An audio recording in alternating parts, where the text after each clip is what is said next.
Hi, everybody. Hi, guys. It's Friday. Friday, Friday. How's everyone today? What's going on? Let me know that you're here and you're watching. The sun is out here in New York City, so it's a nice, bright, sunshiny day, even though you guys, last night when we were driving home from dinner, it was 66 degrees on the temperature gauge in the car on January 12th. And so, hey, John Bremer, how are you? First of all, I'm just going to say this to you. I saw your post about football, and you picked the Steelers. So I'm not that sad about it because at least you picked a football team that actually plays football in weather. Because I'm not a fan of anybody who plays football in a dome because that's really not how you should play football. Those are my 2 cents. So I'm with you on the Steelers, although I'm a Giant at heart. But if you got to choose anybody, at least you're choosing a cold weather team because that's really how you play football, in my opinion, in my professional NFL opinion. Anyway, back to what I was saying. So last night it was 66 degrees in New York City. We were driving home. Everyone's wearing like shorts and flip flops. It was hysterical. And I was like, oh my God, global warming at its finest right now. And I got to say, I'm kind of bummed because I like the winter. I actually like all the seasons, which is part of one of the reasons why I live here. But and we're supposed to go to a an ice safety class at the lake this weekend because we have so many kids at our in our lake community, and I guess some people thought it would be a good idea to bring some professionals in to teach the kids about ice safety and ice fishing and all that kind of stuff. And that got postponed because it's too warm, and we don't want the kids, you know, messing around on the ice if it's going to be a little soft. So that got moved. Hi, Piera. Hi, Lisa. Uh, so that all got changed. So I'm ready for it to get cold again because this warm weather, this can happen in like March or April. It's winter. We want to go skiing. My kids want to ski, or at least one of them does. The other one is on the fence. Um, it is also my father's birthday. So if my parents are going to watch this maybe later, happy 71st birthday to my dad, Joe Rizzo Sr. Um, I think they're out having lunch with my mom's friends today. So that's one way for him to want to celebrate his birthday. But we'll call you later, Dad, and you can talk to the boys, and we will wish you a proper happy birthday. Maybe we'll do like a little video for you. But we hope that you're having a lovely birthday down in the Sunshine State. Um, this week, we have been talking about setting goals with your family. And uh, I had a conversation the other day with somebody, and this is kind of really why I decided to do that, to do this theme this month, like the goal setting, right? It's January, it's a new month, it's all that stuff, it's a new year. Everyone sets goals and makes resolutions and does all their things. And so this morning, my Instagram post was the quote of happy, healthy parents make happy, healthy children. And I absolutely believe that. And here's why. I'm having this conversation with a woman the other day, and she's awesome and funny, and we were having a great talk. Um, and she said to me, how do I stop yelling at my kids? How do I get myself to stop like getting to the end and losing my shit, right? And I said, well, there's a lot of ways to do it. I mean, I have one child who does not like to be in trouble. And so he will do whatever it takes to not get me to that point. And believe you me, he's 11. So, it took us a couple of years to get there, but he definitely knows that if you push me over the edge, all bets are off, and I stick to my guns. So I don't give in. I don't care. Uh, what if I ask you to do something or whatever it is I'm doing, and you're not listening, and it's causing me to, my blood pressure to be up here, there's going to be a ramification, and it's always going to be associated with the crime. Like, the punishment should always be associated with the crime as far as I'm concerned. So we were having this conversation the other day, and I said to her, well, what kind of example are you setting for your kids? what do they see happening in the house?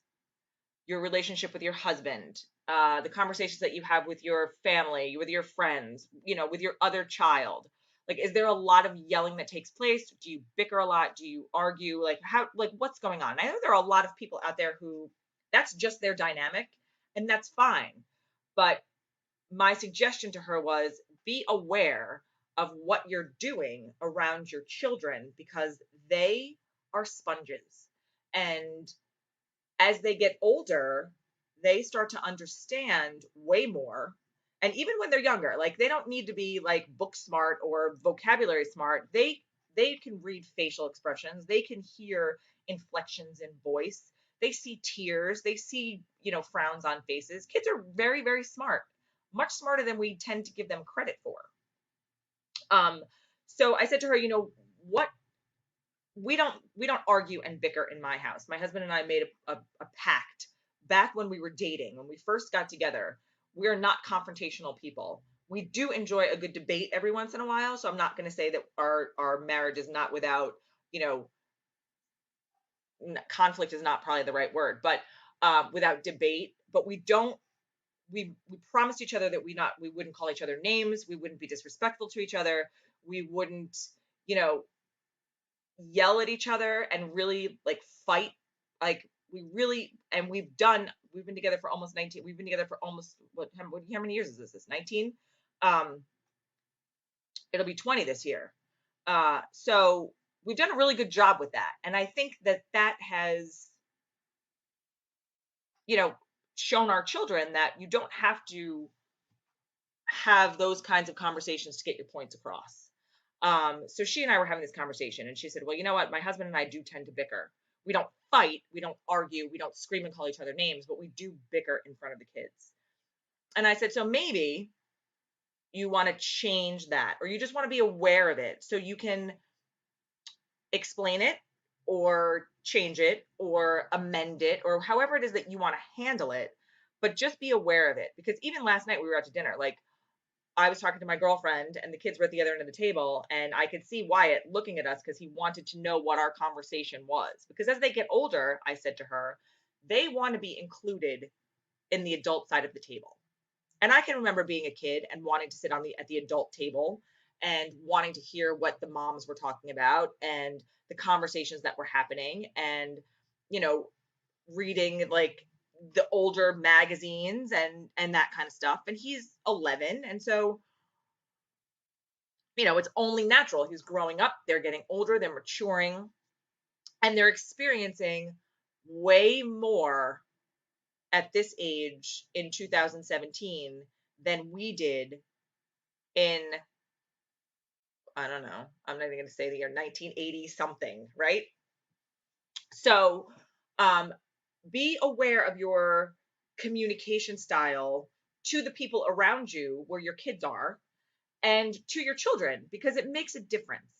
Um, it makes a difference in their demeanor. It makes a difference in your demeanor. It makes a difference in your delivery of your statement, of your question, of your ask, so to speak. Hi, my cousin Michelle. How are you? Uh, so I thought it was interesting because she said, "Oh my gosh, that's a really good point, and I never thought of it that way." It's just, like you just kind of go about your day and you do your thing and you're hanging out, and one thing leads to the next, and all of a sudden it's, you know, this thing is happening and that thing is going on. And I said, absolutely. And we're all guilty of it. Like there's no perfect parent out there. And so if you think for 1 minute that you are, you're crazy. We're all learning how to do this as we go. And some of us are more seasoned at it than others. And some of us, you know, we just do it differently, and that's okay. Because I said to her, there's no wrong way to be a parent, aside from the fact that you're like not beating your children, right?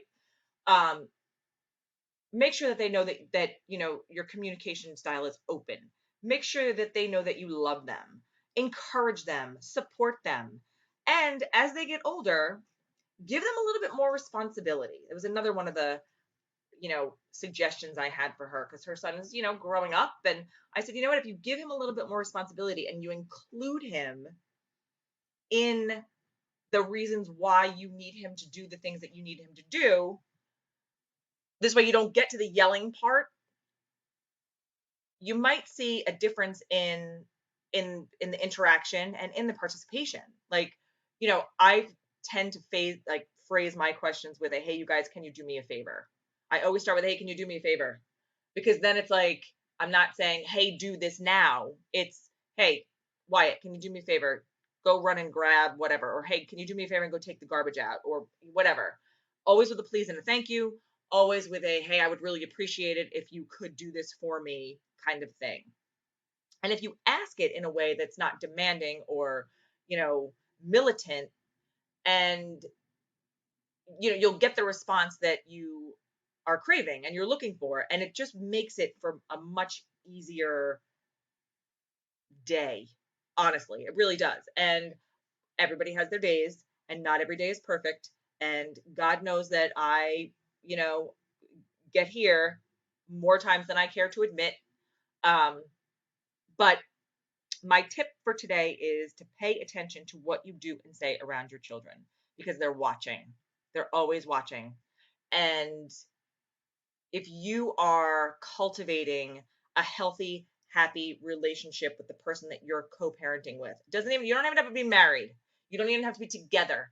I do this with my divorced couples all the time. We have conversations around making sure you're on the same page with your parenting and respecting. You might hate each other in real life, but respect your parenting and respect your children enough to know that they're watching, and like, you want them to not emulate you for certain things. And so make sure that you're tweaking that.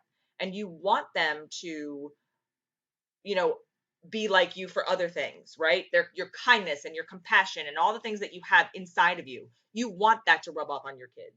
You don't want a nasty attitude or, a whatever to rub off on them. So you want to tweak what you're doing, and you want to pay attention to how you're delivering your message. So pay attention with the people that you care about, pay attention to what you're saying to the people that you care about, pay attention to who's in the room and who's watching and who's listening. And I guarantee you will see a difference.